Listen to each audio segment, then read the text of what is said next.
अब मैं डिस्कस करूंगा रेडिएशन पैटर्न का। इलेक्ट्रिक और मैकेनिकल टिल्ट को जब आप डाउन टिल्ट करते हैं तो वो एंटीना अपना रेडिएशन पैटर्न जो चेंज करता है उसकी वजह से क्या तब्दीलियां आती हैं। सबसे पहले तो समझिए रेडिएशन पैटर्न को, ये दो तरह का होता है, एक हॉरिजेंटली बनता है और दूसरा वर्टिकल बनता है। और इसके अलावा रेडिएशन पैटर्न में एंटीना के 3 लोब्स होते हैं। नंबर 1 फ्रंट, नंबर 2 बैक और नंबर 3 साइड लोब्स।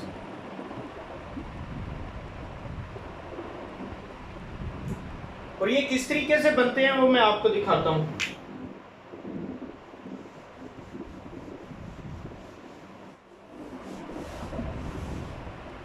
अगर हॉरिजेंटल में बात की जाए तो एंटीना इस तरह के लूप्स बनाता है, 270 डिग्री, यहाँ पर 0 डिग्री, यहाँ पे 90 और इधर 180। सेक्टर वाइज जिस तरह एंटीना अपना पैटर्न बनाता है, सपोज ये एंटीना का इधर फ्रंट लोब है और इधर है बैक लोब।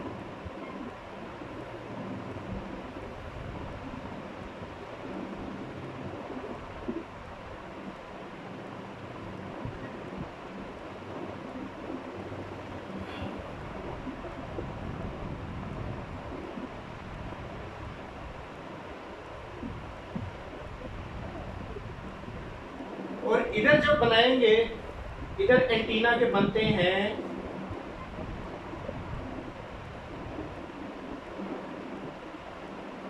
Side loops.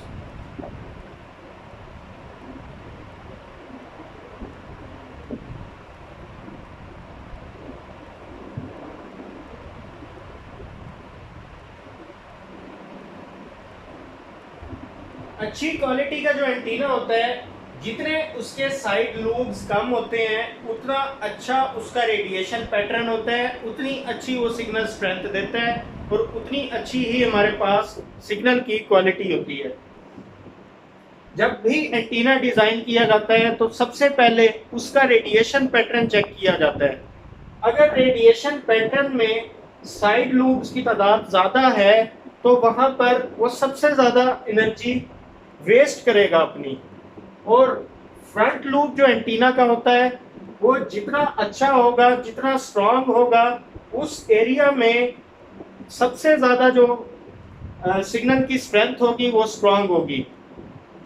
जैसे कि ये फ्रंट लूप है, तो जब एंटीना टावर से रेडिएशन देगा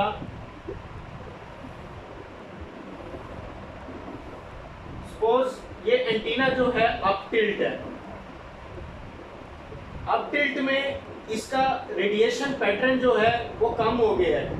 जब इसको डाउन टिल्ट देंगे तो यहाँ पे जितनी आबादी होगी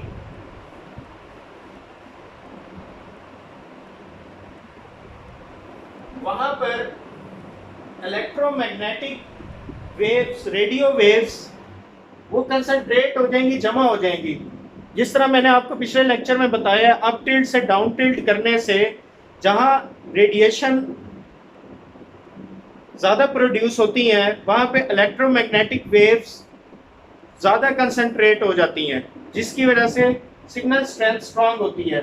एंटीना को डाउन टिल्ट करने से इसका फ्रंट लूप इंक्रीज होगा और इस जगह एंटीना का गेन बढ़ेगा। तो मैकेनिकली एंटीना को डाउन टिल्ट करना यही होता है कि उसमें आप फिजिकली जाकर एंटीना को चेंज करते हैं, जबकि इलेक्ट्रिकल डाउन टिल्ट में आप उसे RET से बैक एंड से कंट्रोल करते हैं। अब जैसे पहले मैंने बताया कि एंटीना सीधा है तो अपनी डायरेक्शन यूं चेंज कर लेता है, लेकिन उसमें क्या होता है कि एंटीना चाहे उसमें अप टिल्ट हो इलेक्ट्रिकल में या RET में, वो अपना फेस चेंज करेगा तो इस तरीके से वो एंगुलर डायरेक्शन अपनी दिखाएगा, फिजिकली मूव नहीं करेगा इलेक्ट्रिकल टिल्ट में एंटीना। इसलिए जब भी सिटी की साइट्स हो तो जो पैटर्न बनता है इलेक्ट्रिकल टिल्ट का वो इस तरीके से बनता है, और इलेक्ट्रिकल टिल्ट को सबसे ज़्यादा जो डाउन टिल्ट है वो उस एरिया में किया जाता है जहां पर ज़्यादा आबादी होती है। अब मैं आपको दिखाता हूँ वर्टिकली एंटीना को जो पैटर्न बनता है।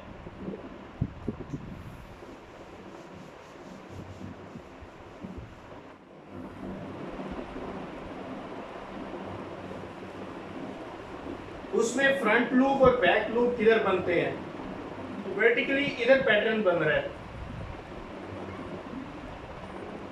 इस तरह, और जो साइड लूप्स बन रहे हैं वो यहां बन रहे हैं।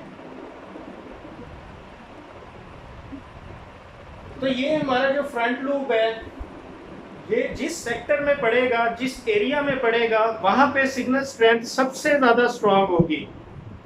तो मैकेनिकल टिल्ट को जब आप डाउन टिल्ट करते हैं फिजिकली तो वो इस तरह का लूप बनाती है, और ये ज़्यादातर अर्बन एरियाज में मैकेनिकल टिल्ट को डाउन टिल्ट किया जाता है।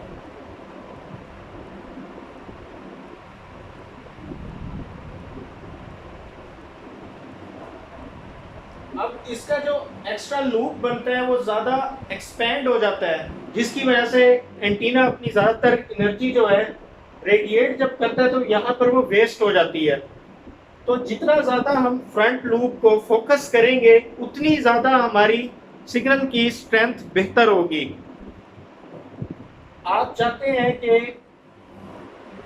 एंटीना ज़्यादा दूर तक एनर्जी को रेडिएट करे ताकि सिग्नल स्ट्रेंथ बेहतर हो, तो आप RRU से इसके पीएस की तादाद बढ़ाएं।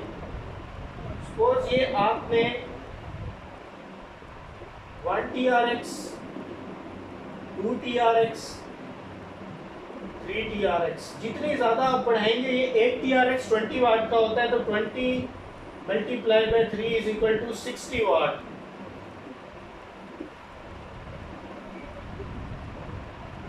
तो अगर आपने दूर तक सिग्नल भेजने हैं मैकेनिकली एंटीना को डाउन टिल्ट करके या इलेक्ट्रिकली एंटीना को डाउन टिल्ट करके, तो आपके पीएस की तादाद ज़्यादा होनी चाहिए।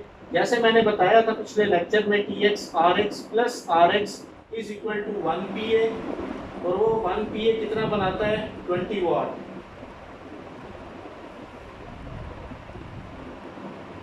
तो उम्मीद करता हूँ कि आपको ये समझ आया रेडिएशन पैटर्न का।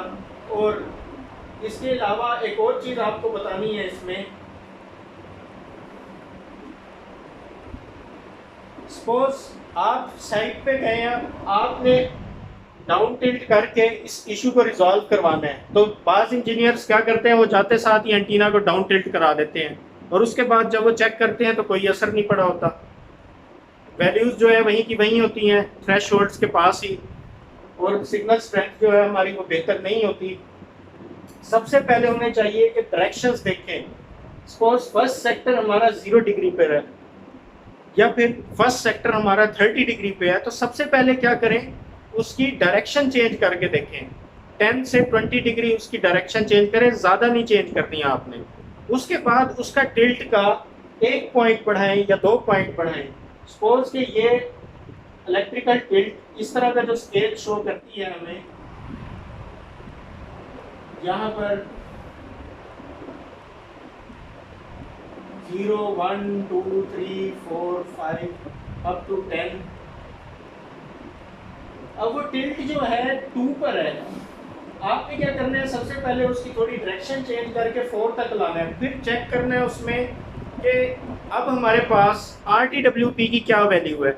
सपोज पहले वो हमारे पास -85 dBm थी, लेकिन अब हमारे पास हो गई है -90 dBm। इट मीन्स थोड़ा बहुत असर पड़ा है।